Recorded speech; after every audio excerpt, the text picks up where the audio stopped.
Nhiễu tận mà rầy chí bồng tia cốn tận mà rái nhiễu xả một sắc xả muối xả mổ chí bồng tia cốn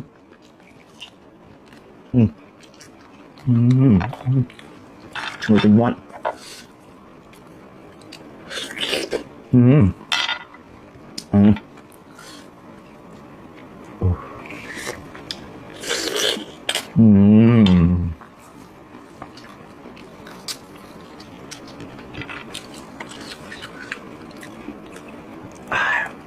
đây này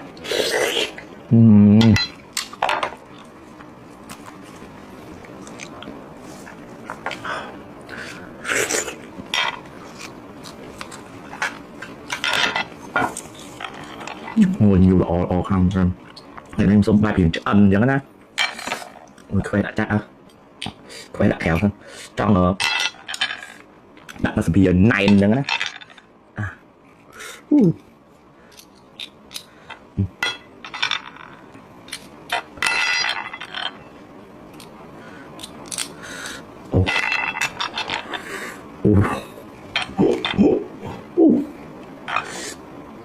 dạ này về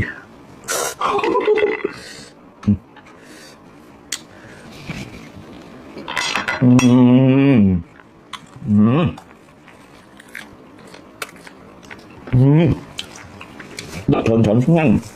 mình hay bị kinh ngon lắm quan gì mà tới hôm đó mũi bồi ui bắt nhiều ui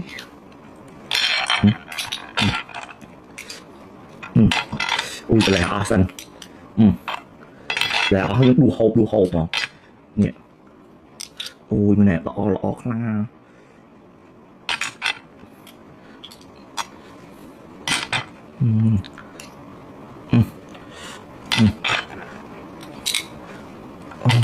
ôi bỏ đá khâu tầm cái này thì bạn là bỏ cơ làm cuối tập bỏ hay còn liên tục ngoạn được đấy cái này thế như là ai nhanh nói nghe thấy bay ở vụ của họ ui này ui ui ngồi thật em tay chân hạt ngồi bên ngoài nữa nữa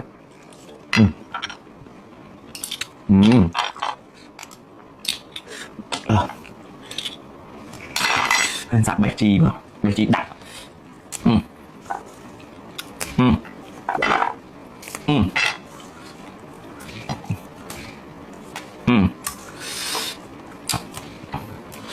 đã tận vào đây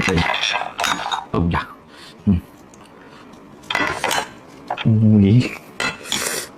ui đây là kia ui đi hộ bị con mà mặt tinh mà đó là không còn nhiều ạ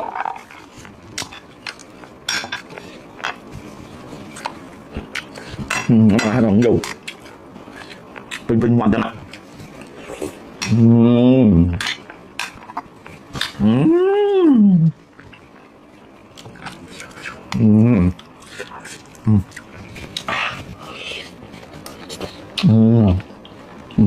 nhầm bạc lâu nhiều quá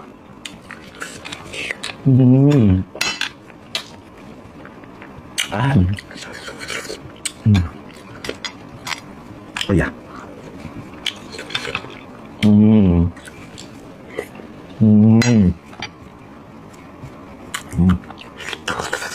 đừng lại vậy